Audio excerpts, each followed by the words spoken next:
ჩვენ მოვედით წუთისოფელში, ვართ შვილები წუთისოფლისა და უყურებთ სატელევიზიო გადაცემას წუთისოფელს.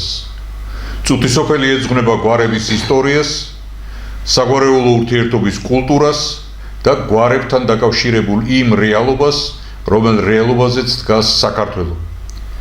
დღეს ჩვენ საუბარი გვექნება სამასი არაგველის შესახებ და იმ გვარებისა და იმ შვილების ამ გვარი შვილების წარმომადგენლობებზე, რომლებიც მონაწილეობდნენ ამ ბრძოლაში და რომლებმაც სამასი არაგველის სახელით, როგორც იყვიან, ოქროს ფურცელი ჩაწერა საქართველოს ისტორიაში.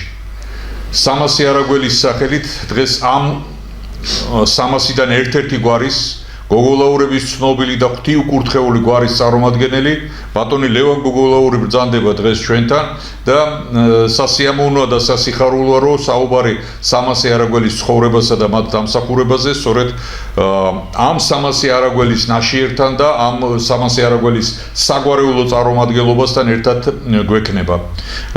უნდა ითქვას რომ სამასი არაგველის ფენომენი იმდენად მნიშვნელოვანია და იმდენად განსაკუთრებულია ჩვენი ქვეყნის ცხოვრებაში, რომ ეს არა მხოლოდ იმ პერიოდში, როდესაც მოხდა, არამედ მთელ შემდეგ პერიოდს მოყვება როგორც ნათელი ნიშანსვეტი ჩვენი ცხოვრებისა, ჩვენი ეროვნული ხასიათისა, ჩვენი თავგანწირვისა, ჩვენი სამშობლოსათვის ერთგულებისა და ეს გარკვეულწილად გახდა სული საწვრთნელი, ერთგვარი სკოლა, ერთგვარი გამოცდილება იმისა, თუ როგორ უნდა უერთგულო შენს ქვეყანას და შენს ერს და როგორი თავდადება უნდა ატარო ამ ქვეყნისა და ამ ხალხის მიმართ. შეიძლება ის რეალობა, რაც სამასი არაგველს შეხვდა ცხოვრების განმავლობაში, ეს რეალობა არ შეხვდეს და ვერც მიხვიდე ამ რეალობასთან, მაგრამ მზაობა ამ რეალობისთვის, შინაგანი სულიერი განწყობა და ის დიდი სიყვარული, რომელიც აუცილებელია იმისთვის, რომ თავდადება იქონიო, სამშობლოს ერთგულება იქონიო და იყო ზუსტი ალიკვალი იმ სამასი არაგველისა, რომელმაც გაანათეს თავისი ეპოქა და ანათებენ მთელ შემდეგ პერიოდს ჩვენი ქვეყნისა. ვფიქრობდი რა სამასი არაგველის ცხოვრებაზე, აქვე გეტყვით. სანამ ეს მრგვალი დედამიწა იტრიალებს, მანამდე იქნება საქართველო და სანამ საქართველო იქნება, მანამდე იქნება ხსენება და მოგონება სამასი არაგველისა. სამასი არაგველის ისტორია არასოდეს არ წაიშლება არც ერის, არც ქვეყნის და არც სრულიად დედამიწის ისტორიიდან, რამე თუ ეს დარჩა საოცარი გმირობა და რა იყო ეს გმირობა? აი ამის შესახებ მოусმინოთ ბატონ ლევანს, როგორც წარმომადგენელს ამ გვარისა და ამ სამასი არაგველის უშუალო ნაშიერისა. მოგესალმებით. ზოგადად ფშავის ხეობაში, ერთად მე წარმოვადგენ ფშავის მხარეს. დიახ. ფშავის მხარეს თითოეულ საგვარეულოს დიდი მნიშვნელობა აქვს. თითოეულ გვარი თითოეულ თემს წარმოადგენს. ანუ თითოეულ თემში ზოგადად რამოდენიმე გვარი შედის. მანამდე ფშავის ხეობა იყოფოდა 15 თემად. დღესდღეობით ორი თემი ამოწყდა, ერთი მოკვეთეს, როდესაც ლაშვარის ჯვარი სადაც არის ის რომელიც გადმოცემით ვიცით, რომ წასთან იყო დაკავშირებული, რომ გაყიდა ის საიდუმლოება რა. დღესდღეობით არის 12 თემი, თითოეულ თემს ყავს ხევისბერი, არ არსებობდა ბრძოლა, რომელიც ამ თემების მონაწილეობით ამ თემების მონაწილეობით ხდებოდა.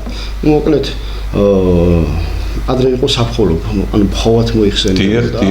ერთ დროთა განმავლობაში ანუ ფშავი და ხევსურეთი გაიყო, მაგრამ თუმცა არ არსებობდა ბრძოლა, რომ ერთად არ ყოფილიყვნენ.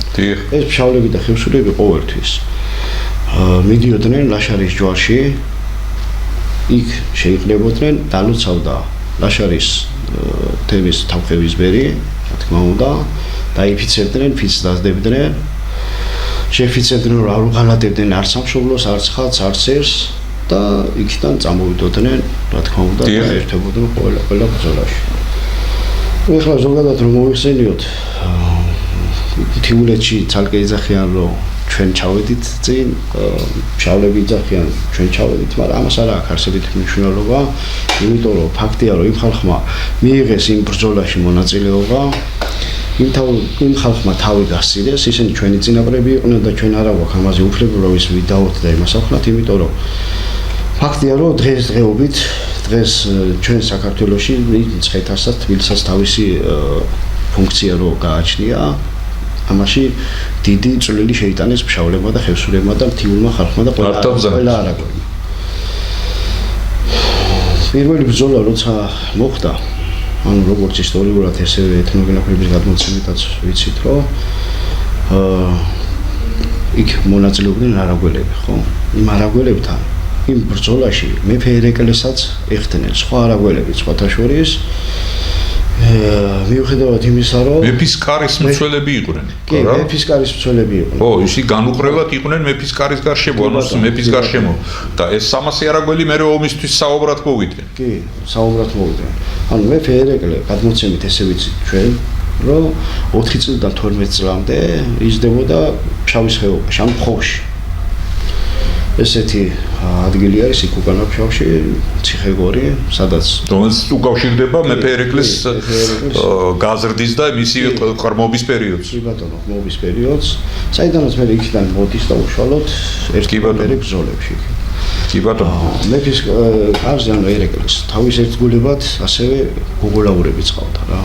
გოგოლაურები, რომლებიც ძირითადად ერთ-ერთი ყველაზე რჩეული ისინი იყვნენ რა. მეობრები, კი ბატონო, მებრძოლები რა.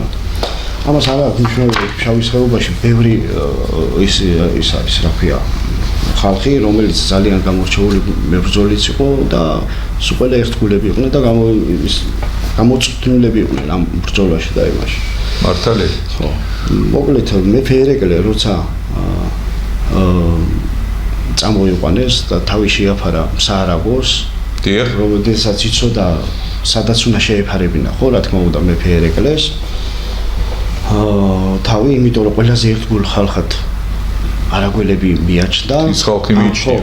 ამასობაში შემოეყარა იმ 300 არაგველს, ფშავ ხევსურს, ეს იქიდან წამოსული 4000 კაციანი რაზმი, რომელსაც მეფის ამალა, ანუ მეფის ხო, რომელიც უკან რომელსაც უნდოდა რომ მეფე შეეპყრო და მტყვეთ ჩაებარებინა და აღამახათ. კი ბატონო.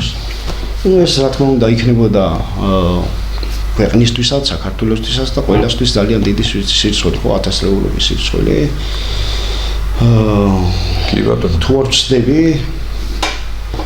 ამ მეფეს თანაყრდა 200 კაციანი ამალა, რომლებიც იყვნენ მე მგონი ქვემო ქართლიდან თათრები და შეფიცულები იყვნენ მეფესთან რომ უერთგულებდნენ. ამ 200 კაციან ამალას უთხრეს რომ ჩვენ ხო ფეხოსნები ვართო, თქვენ ცხენით დევარნი ხართო. დაგვეხმარეთ იმაშიო რომ არავინ არ გაგვიქცევს აქიდანო და კაციშვილი არ დავტოვოთ რომ წავიდნენ იქით. ამასობაში მართლაც გაამართლეს ის ამ არაგველები იმდენად იყვნენ თავის თავში დარწმუნებულები, რომ ყველანაირად მოუგებდნენ იმ 4000-იან, 100000 ყოფილიყო და იმასაც დაამარცხებდნენ. და მეფე ერეკლეს მიგვარეს მართლა ანანურში ტყვეები. და კაცი არ დატოვეს იქ, რო იტყვიან ისეთი რომ გამბავი ჩაეტანა თბილისისკენ. კი ბატონო, ეს თვითონ ისტორია ამ ბრძოლასთან დაკავშირებული ისტორია. მე თარიღს დავაკონკრეტებ, რომ ეს მოხდა 1795 წელს. ეს ნიშანდობლივი ფაქტი იყო 1795 წელს მოხდა და უნდა ითქვას, რომ ეს იყო საქართველოს სამეფოს უკანასკნელი გმირული ბრძოლა, რომელიც მარცხით დამთავრდა, მაგრამ თავისთავად ბრძოლა, როგორც ასეთი, იყო ერთგვარი ნიშანსვეტი ქართული საბრძოლო სულისკვეთებისა და ამ ბრძოლაში, როგორც მე ისტორია გვასწავლის და გადმოგცემს, 35000 იყო ტრის ლაშქარი შემოსული თბილისთან ახლოს და მეფემ როდესაც მობილიზება გააკეთა თავისი საბრძოლო ძალებისა, მხოლოდ 5000 კაცის მობილიზება შეძლო და 5000 კაცი დაუდგა მეფეს. ანუ საპირწონედ 35000 კაცის წინააღმდეგ თავს იცავდა 5000 ქართველით მეფე ერეკლე და როგორც უკვე ვთქვი, ეს იყო 1795 წელი. ამ დროს მეფე ერეკლე იყო უკვე ასაკოვანი, 75 წლისა გახდა, მაგრამ მიუხედავად ამისა, ის არა მხოლოდ მხედართმთავარი იყო და სტრატეგი იყო ამ ომისა, არამედ უშუალოდ მონაწილე იყო ომის უშუალოდ ღებულობდა მონაწილეობას, იგი ცხენზე იყო ამხედრებული და ჩართული იყო ამ ბრძოლაში და როგორც ცნობილია უკანასკნელ ჟამს, როდესაც გადაწყდა ბედი ომისა და ქართველები მარცხდებოდნენ იმის გამო, რომ მეფე არ მოეკლათ და მეფე მსხვერპლად არ შეწიროდა, თუმცა კი უნდა ითქვას, რომ იქ მე ისტორია ხას უსვამს, მეფე იწევდა და ელტოდა სიკვდილს თავის დამარცხებულ ჯარისკაცებთან, თავის მებრძოლებთან ერთად გარკვეულწილად წუროდა მას სიკვდილი, რამე თუ ეს ამ შემთხვევაში ერთგვარი თავშეწირვის აქტად მიაჩნდა მეფეს და აი ამ მხედრობამ, ანუ იმ ამალამ, რომლის შესახებაც ბატონმა ლევანმა უკვე ბრძანა, შეძლო და მეფე გამოარიდა ბრძოლის ველს და ზურგის მხარეს დაიხიეს იმისთვის, რომ ქვეყნისთვის გადაერჩინათ მეფე, რათა ამ ომით არ დამთავრებულიყო და არც დამთავრებულა საქართველოს ცხოვრება უნდა გაგრძელებულიყო და ამ ცხოვრებას ჭირდებოდა მეფე და მით უმეტეს ჭირდებოდა ისეთი ღვაწლმოსილი და დიდგულოვანი მეფე, როგორც მეფე ერეკლე გახლდათ. მეფე, როგორც იტყვიან, გამოიყვანეს, გამოარიდეს ბრძოლის ველს და სად უნდა წასულიყვენ და სად უნდა შეეფარებინათ თავი, ესეც ნიშანდობლივი ფაქტია, რომ წავიდა მთებში, წავიდა არაგვის ხეობაში და აი როგორც ლევანმა ბრძანა, კლავაცა და კლავაც საიმედო თავშესაფარი პოვა საქართველოს მთებში და კონკრეტულ შემთხვევაში ანანურის ციხეში იქნა გარიდებული მეფე. და 300 არაგველი, რომელსაც ჩვენ აი ესეთი დიდი სასოებითა და დიდი იმედით უყურებთ, იყვნენ ისინი, რომლებიც დიახაც დაიძრენ მთიდან, წამოვიდნენ მთიდან და ჩამოვიდნენ თბილისში და კერძოდ კრწანისის ველზე საომრად და მათ გზაში გამოიარეს ნაღვარევის წმინდა გიორგის სახელობის ეკლესია. ეს ცნობილი ეკლესია გზასთან ახლოს არის და მივიდნენ ამ ეკლესიაში წმინდა გიორგის სახელობისა გახლავთ მეთქი ვახსენე უკვე ეს ეკლესია მუხლი მოიყარეს უფლის წინაშე და როგორც მთისკაცისთვის არის დამახასიათებელი ფიცი დადეს იმის შესახებ, რომ ან გაიმარჯვებდნენ ამ ბრძოლაში და ან შეაკვდებოდნენ მტერს და ეს ფიცი როგორც იტყვიან შეასრულეს კიდევაც.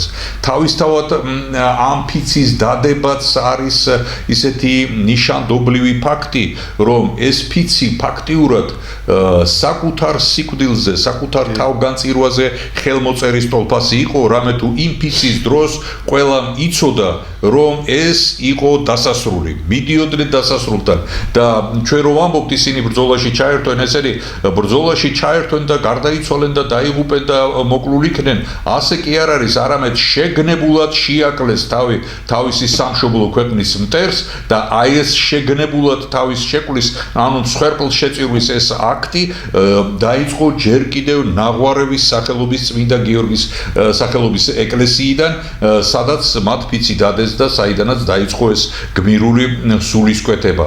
300 არაგველის სახელი შეიძლება ითქვას, რომ ისტორიაში არის 300 პარტელი მეომარი, იქაც ეს ციფრი მეორდება. აი ქართულ რეალობაშიც აი 300 არაგველი იყვნენ და არა 350 ან 270, აი სწორედაც 300 იყვნენ და ეს შეიძლება ითქვას, რომ ერთგვარი სიმბოლური ციფრია იმ სამი ასეული მეომრისა, რომლებიც იბრძოდნენ ქრისტეს სახელით, მამა ღმერთი, ძე ღმერთი და სული წმინდა. სამების მადლი მოსდევდა სამივე ასეულს, ერთ მუშტად შეკრულს, ერთ 300 მეომრად გაერთიანებულს, რომლებიც იდგნენ სამშობლოს სადარაჯოზე. შემდეგ აი მთელი ეს ომის შემდეგი პერიპეტიები, როგორც დასრულდა ჩვენთვის ცნობილია და უნდა ითქვას, რომ ეს სულისკვეთება 300 არაგველისა არც მომკვდარა და არც განქარებულა. უამრავი ლექსი დაიწერა სამასი არაგველის გმირობაზე. არის რომანი დაწერილი სამასი არაგველის გმირობაზე. სამას არაგველის ხსოვნას და პატივი მიაგო ისეთმა ცნობილმა დიდმა მამულიშვილმა, როგორც ჩემთვის ძვირფასი ლევან გუთუა გახლდათ. მან უძღვნა მოთხრობა, სადაც ისე ლამაზად და ისე კარგად არის მოთხრობილი სამასი არაგველის გმირობა და შემდეგი პერიოდი, ამ სამასი არაგველის შემდეგი პერიოდი, თუ როგორი ძალუმი ხსოვნა, როგორი ცხოველმყოფელი ხსოვნა დარჩა ხალხში, რომ სამასი არაგველის ერთ-ერთი სამასი არაგველთაგანის მამა მხცოვანი ბერიკაცი, რომელსაც თვალი დაემსო და იქ ფაშავში ზის თავისი სახლში და უკვე ვეღარაფერს ვერ ხედავს, ითხოვს რომ წამიყვანეთ კრწანიში, სადაც ჩემი შვილი დაეცა და ჩვენი სამასი არაგველი დაეცა, წამიყვანეთ კრწანიში და მოყავთ ეს მხცოვანი მამა კრწანიში ჩამოდის და იგი ათვალიერებს ამ ველს, ხელის გულებით ეფერება კრწანისის მიწას და ეს არის ერთგვარი განცდა იმისა, რომ ეს არა მხოლოდ მიწა, არამედ მისი სამშობლოსთვის თავშეწირული შვილიც არის. ეს მამა და ამ მამის დამოკიდებულება იმ შვილის მიმართ არის ზოგადი ქართული დამოკიდებულება სამასი არაგველის გმირობასთან, იმ თავდადებასთან და აი ეს სულისკვეთება და ეს დამოკიდებულება გრძელდება და მოდის დღევანდელ დღემდე.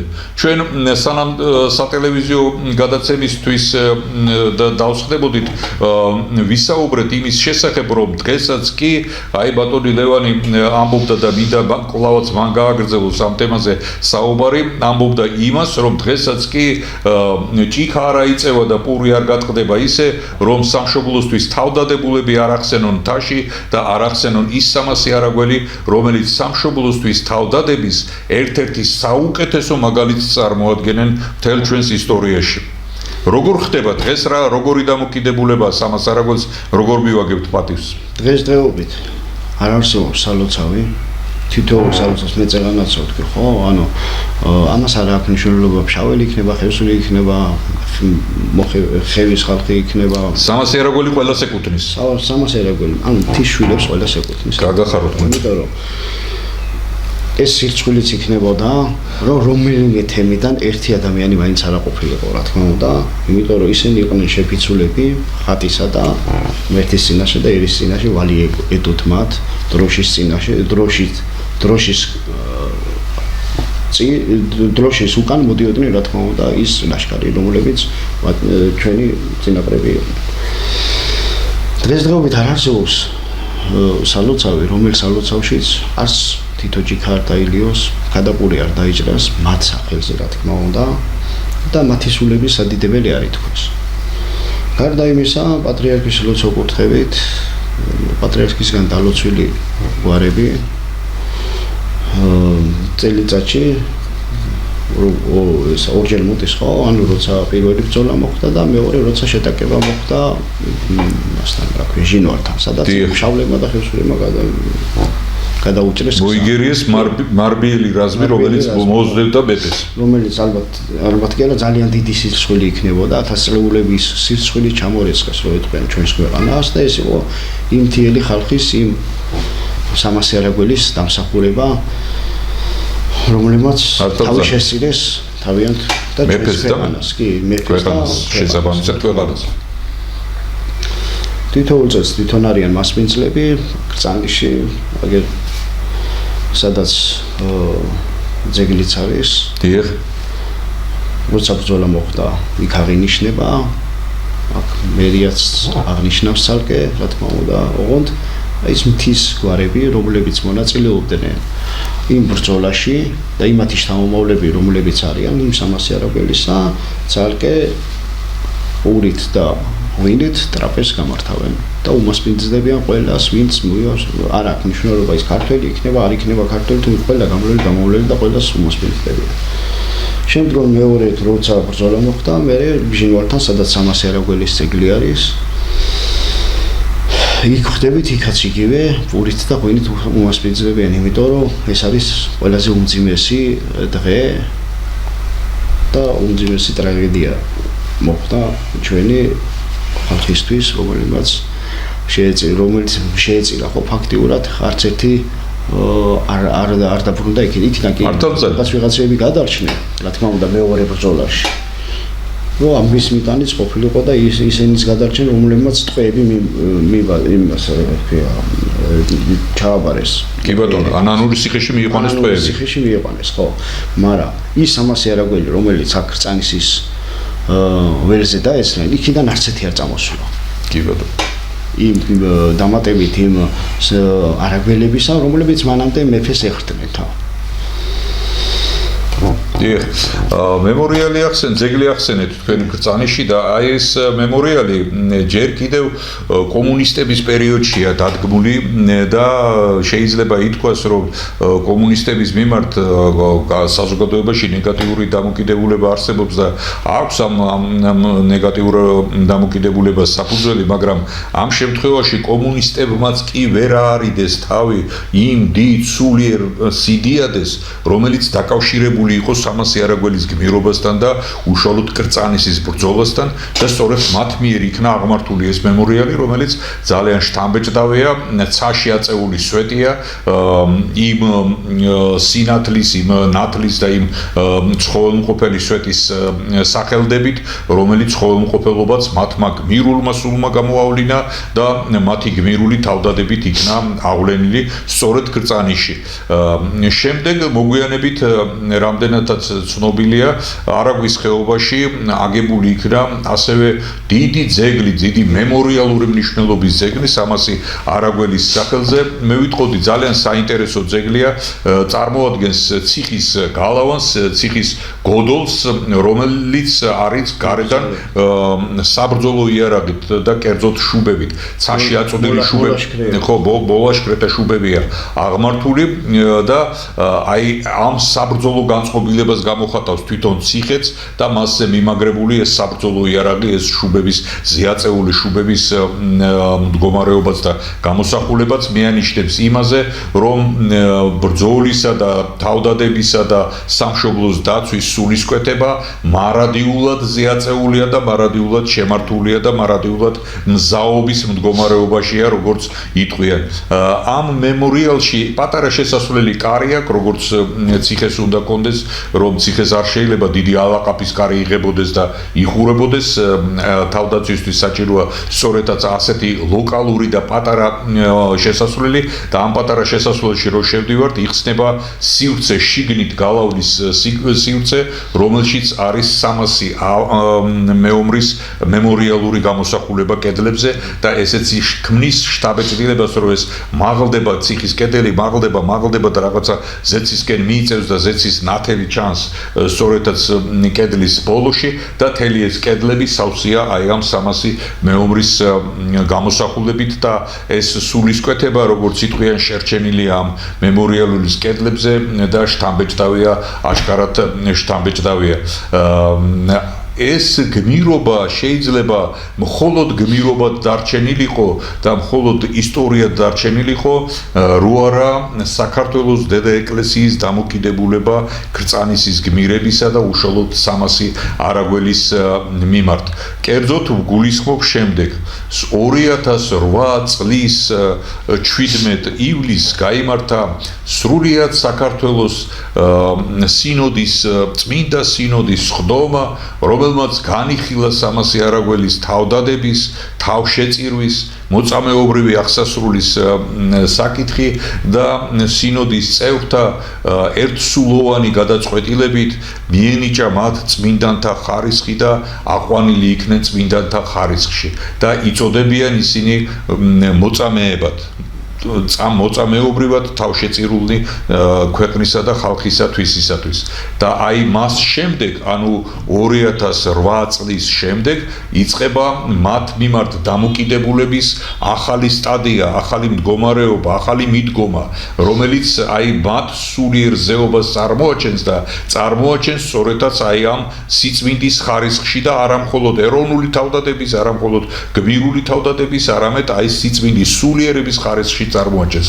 განსაკუთრებით მნიშვნელოვანია ეს სულიერების მომენტი, რათა ეს ადრე ვთქვი და კვლავაც განმეორდები, რომ ეს უნდა იყოს მაგალითი, მისაბაძი და ერთგვარი სკოლა იმ წვრთნისა, იმ მზაობისა, რომელიც ადამიანის სულს, ზოგადად თითოეული ჩვენთაგანის სულს ჭირდება და ვის უნდა მიბაძო და ვინ უნდა ყავდეს ასეთ სამაგალითოდ, თუ არა ის სამასი არაგველი, რომელმაც ესეთი ნიშანსვეტი დატოვა. ერთის მხრივ გმირობა, როგორც გმირობა საბრძოლო თავდადებისა და მეორე მხრივ როგორც სულიერი ღვაწლი თავშეწირვისა, რომელიც სიწმინდის ხარისხშია. როგორ ვითარდება დამოკიდებულება, როგორც წმინდანების მიმართ.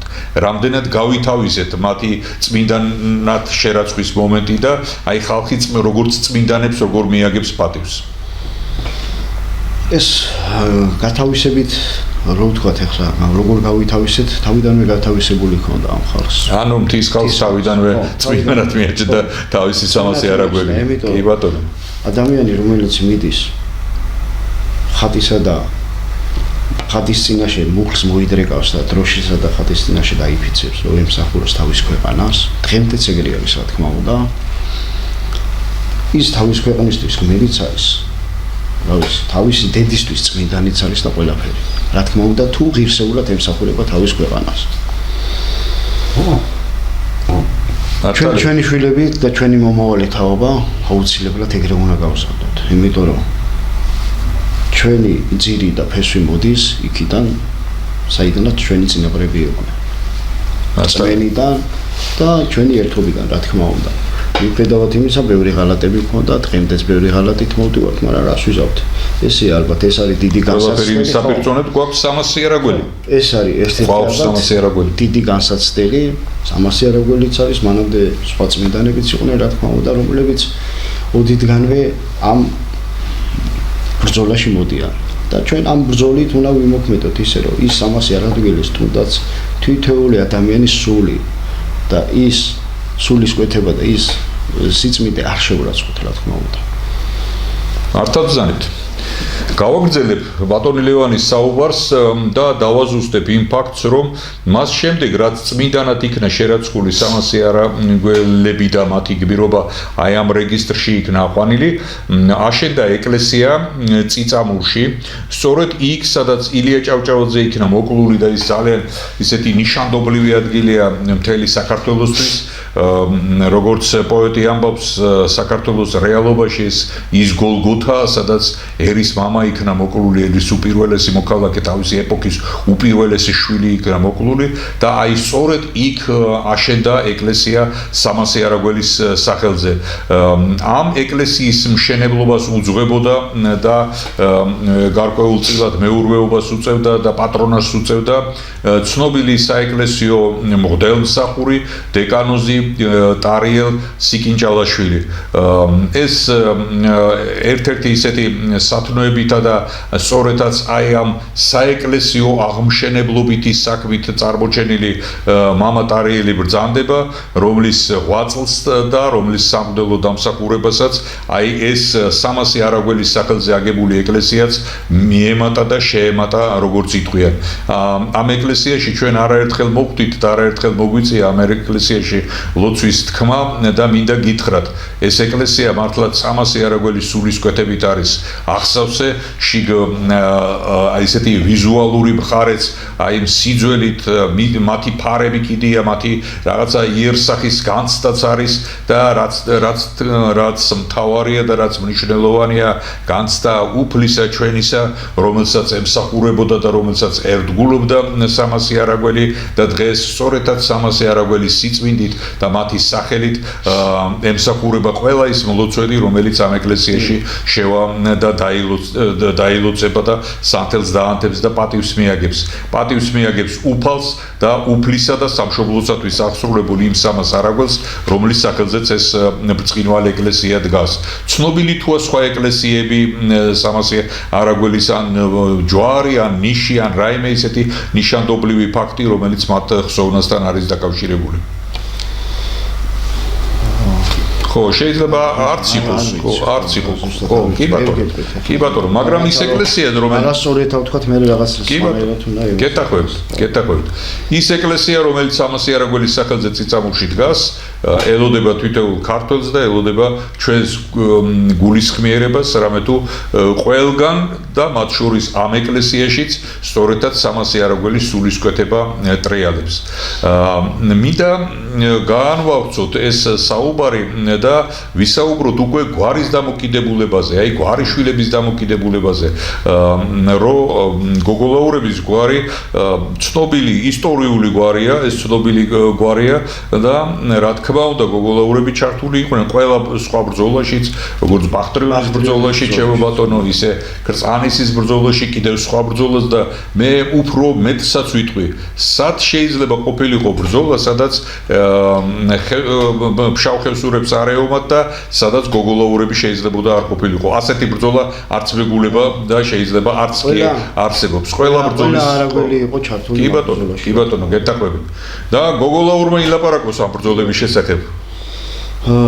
მე 17 საუკუნეში ალბათ, ხო, როცა ბახტრიონის ბრძოლა მოხდა, ხო?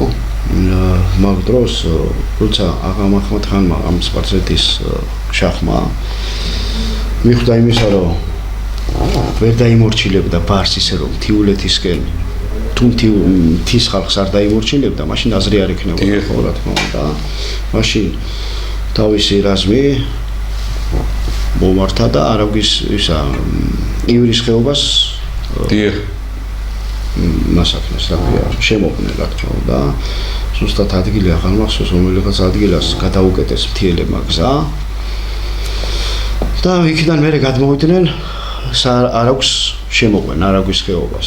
ამ არაგვის ხეობას შემოყვნენ უშუალოდ მოვიდნენ ესეთი ხო სადაც ცენტრი სადაც იყო ამ შავლების და ხევსურეთის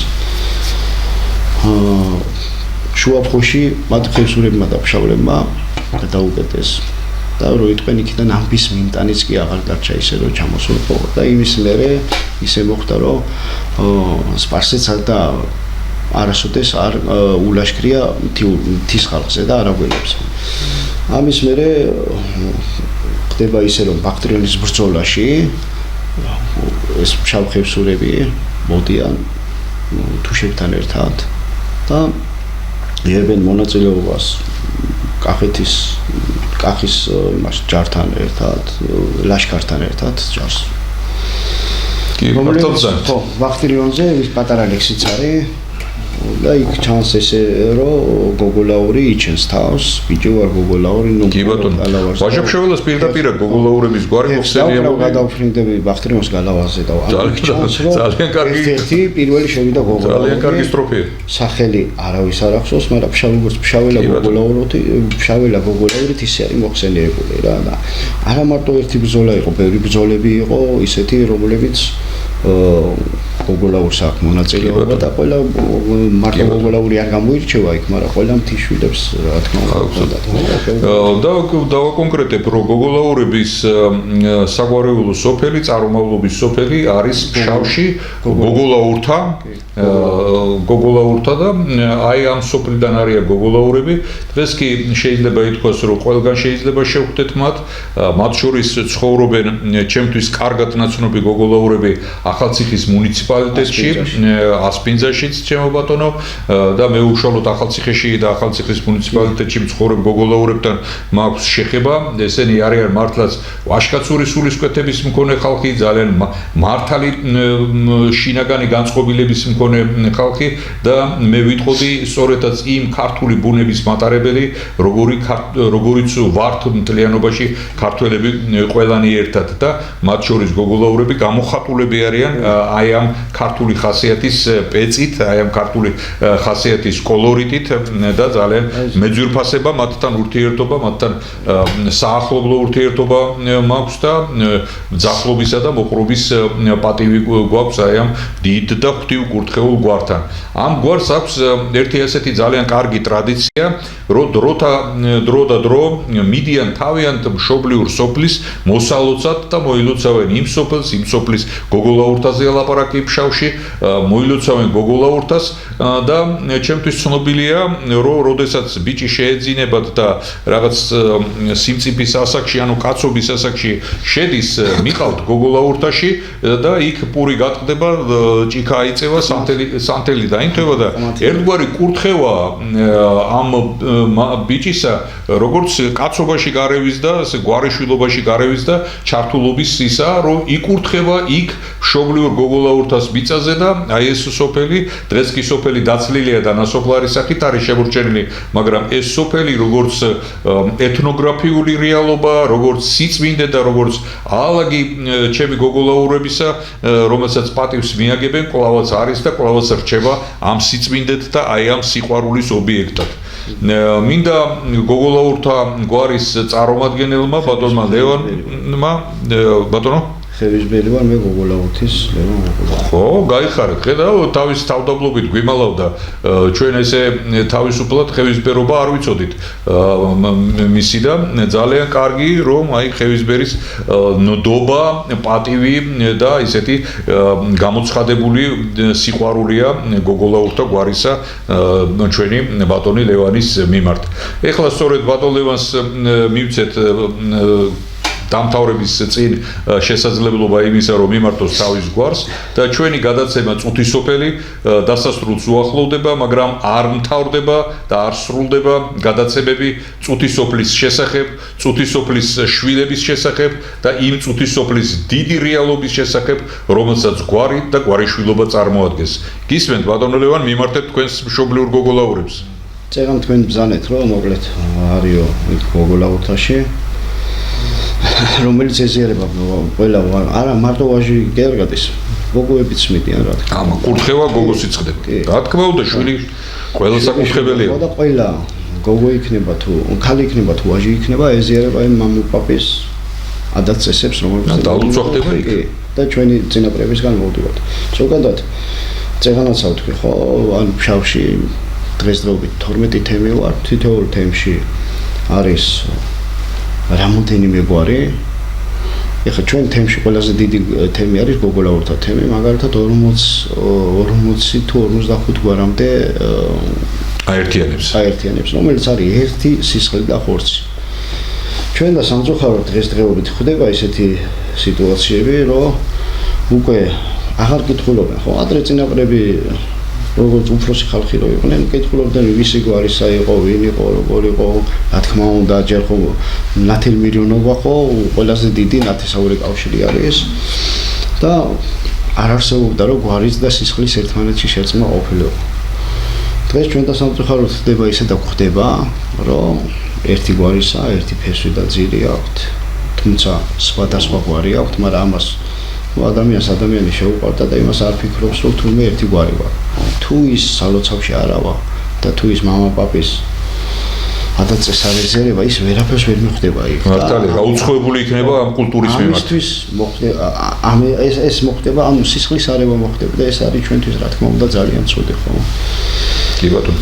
ამ გვარებში ჩვენთან მაგალითად ხო არიან სხვა შემოფიცული გვარებიც, რომელიც ჩვენ გვარად აგვაქვს მიღებული. დაასახელეთ რამოდენიმე გვარი, რომ საზოგადოება მიცოდეს.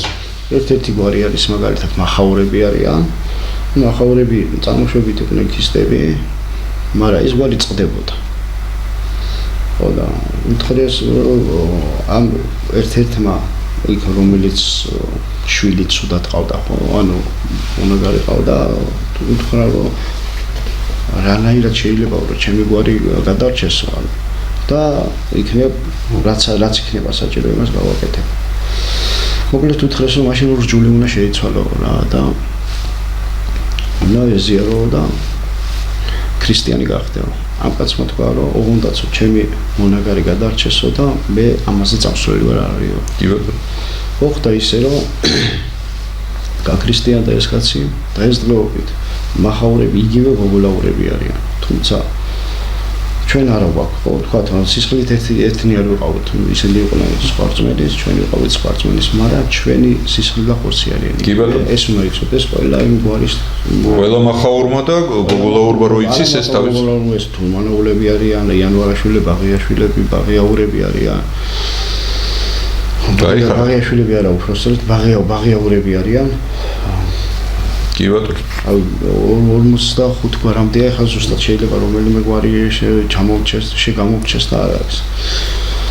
საჭიროების შემთხვევაში ამ გვარების დაზუსტება შეიძლება და დაინტერესებული პირი ამას ადვილად მიაგნებს. აი სულ ეხლა ხანს გარდაგვეცვალა სხვათაშორის რომანი გოგოლაური ახალციხიდან იყო ეს ეცოდინი პროფესორი იყო ის მუშაობდა ამ იმაზე ამ ჩვენი გვარების და თემის დაზუსტებაზე რამდენი კაცი ვიყავით როგორ ვიყავით რამდენი ყავს ანუ ძალიან კარგი ისა და ჩვენ და სამწუხაროდ შემოგვეცალა და აღარ აქვს ახლა ის ადამიანის გაგამრავლოთ და გაგახაროთ ღმერთმა. მადლობა დღევანდელი სტუმრობისთვის და ჩვენ ვიტოვებთ კვლავაცა და კვლავაც იმედს, რომ ბატონ ლევანთან ერთად გავაგრძელებთ საუბარს მთაზე, მთის გვარებზე და უშუალოდ იმ დიდ და ღვთივკურთხეული გვარის შესახებ, როგორი გვარსაც გოგოლაურები წარმოადგენენ. მადლობა ყურადღებისთვის. გაგაბრძანდებოდეთ.